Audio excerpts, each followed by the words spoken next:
Hello students, today we will discuss important question regarding TGT science exam.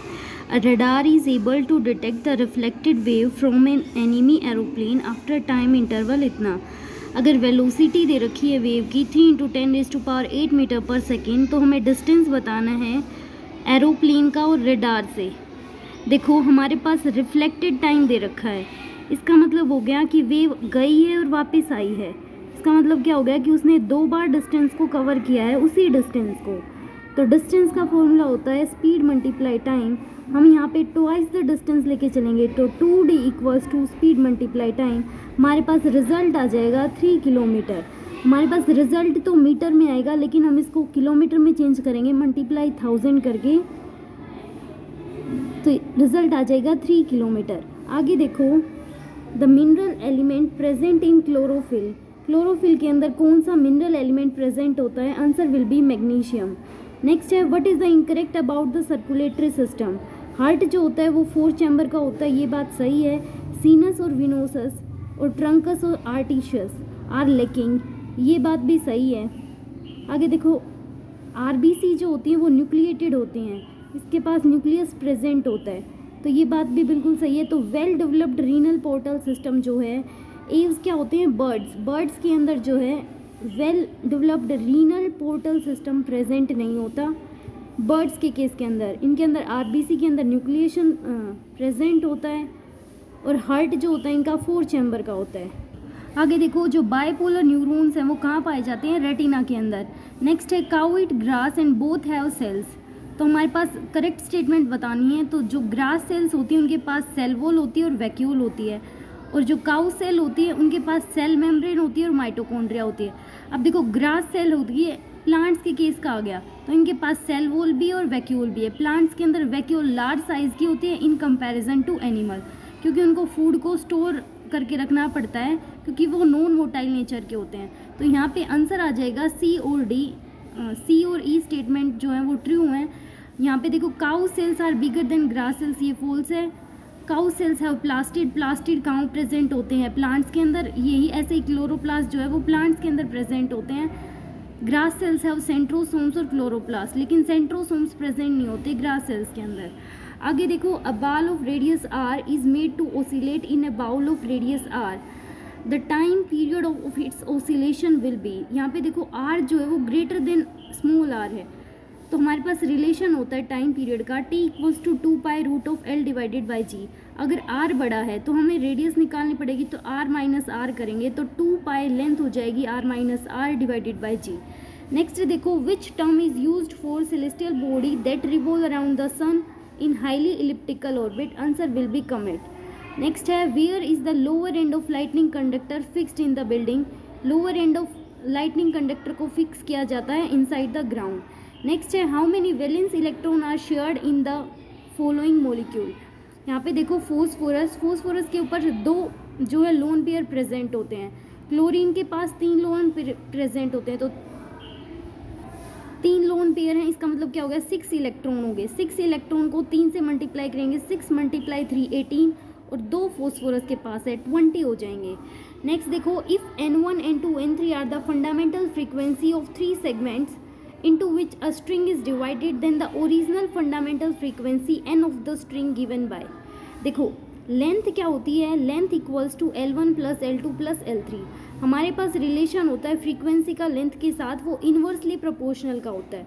अगर हम यहाँ पे लेंथ को n की टर्म्स में लिखें तो L = 1/n1 हो जाएगा, तो 1/n1 + 1/n2 + 1/n3, तो रिजल्ट आ जाएगा 1/n = 1/n1 n2 n3. Next है, रदरफोर्ड अल्फा स्कैटरिंग एक्सपेरिमेंट क्या शो करता है? देखो, the mass and positive charge of atom is concentrated in the nucleus. एक तो रदरफोर्ड ने ये बताया था कि जो मास है और पॉजिटिव चार्ज है वो इनसाइड द न्यूक्लियस के अंदर कंसंट्रेटेड होता है, और है कि मोस्ट ऑफ द स्पेस जो है प्रेजेंट होता है किसी भी एटम के अंदर. तो ये दोनों स्टेटमेंट सही हैं. न्यूट्रॉन के बारे में रदरफोर्ड ने नहीं बताया. इलेक्ट्रॉन्स, ये भी बात नहीं बताई कि उनके ऊपर चार्ज होता है नेगेटिव, ये फॉल्स है. ये आगे देखो, what happen when oxygen atom becomes oxygen ion. अगर ऑक्सीजन एटम आयन बन जाए, आयन का मतलब क्या हो गया? या तो इलेक्ट्रॉन गेन होंगे या लूज होंगे. तो यहाँ पे जो सेम रहेगी जो चीज़ वो क्या होगी कि एटॉमिक नंबर जो होगा ऑक्सीजन का वो सेम रहेगा। तो एटॉमिक नंबर रिमेन सेम जब ऑक्सीजन एटम जो है आयन में कन्वर्ट होगा। नेक्स्ट है 3.42 gram of sucrose are dissolve in 18 gram of water in a beaker. Number of oxygen atom in the solution are. यहाँ पे देखो गिवन मास होगा जो सुक्रोज का वो है 3.42, मोलिकुलर मास होता है सुक्रोज का, यहाँ पे कैलकुलेट करेंगे तो 342। तो नंबर ऑफ मोल्स आ जाएंगे 1/100। अब देखो number of oxygen atom in the solution कितने आ जाएंगे, मोल्स मल्टीप्लाई कितने number of atoms present oxygen के सुक्रोज के अंदर, तो वो है 11। तो यहाँ से नंबर ऑफ ऑक्सीजन एटम आ जाएंगे सॉल्यूशन के अंदर। अब वाटर का केस निकालेंगे, हमारे पास गिवन मास है 18, मोलिकुलर मास वाटर का 18 हो जाएगा। तो number of oxygen atom in water that is 1, क्योंकि ऑक्सीजन जो है वाटर के अंदर एक मोलिक्यूल कंटेन करता है। आगे देखो total number of oxygen atom कितने हो जाएंगे, 0.11 + 1 दैट इज़ 1.11। हमें कैलकुलेट क्या करना है, number of oxygen atom in the solution. Solution के अंदर कितने होंगे, तो जितने total number of oxygen atom आए हैं उसको एवोगैड्रो नंबर से मल्टीप्लाई कर देंगे, तो रिजल्ट आ जाएगा 6.68 × 10⁻23। नेक्स्ट देखो, a student study that a soap molecule has 2 ends, hydrophobic and hydrophilic, one of which is an ionic and another is carbon chain. Which of the following option explain the interaction of soap molecule with the oil? तो देखो यहाँ पे जो सी statement है, carbon chain end of the soap में present होती है, वो इंटरेक्ट करेगी ऑयल के साथ। This statement is correct. Next देखो, मैच द कॉलम, रे थ्रू सेंटर ऑफ कर्वेचर, जो रे सेंटर ऑफ कर्वेचर से पास होगी वो डिफ्रैक्ट होगी मिरर के अंदर। आगे देखो, रे थ्रू फोकस, कोई रे फोकस से जाती है तो वो पैरेलल जाएगी, अगर पैरेलल से जाती है तो वो हमेशा फोकस से क्रॉस होके जाती है। आगे देखो, रे फ्रॉम इनफाइनाइट डिस्टेंस, अगर कोई रे इनफाइनाइट डिस्टेंस से आती है तो वो हमेशा फोकस के ऊपर कन्वर्स करती है, मीट करती है। नेक्स्ट है डिफ्रैक्टेड रेज टू इन्फिनिटी, वो एमर्ज करती है फोकस से, फोकस पे।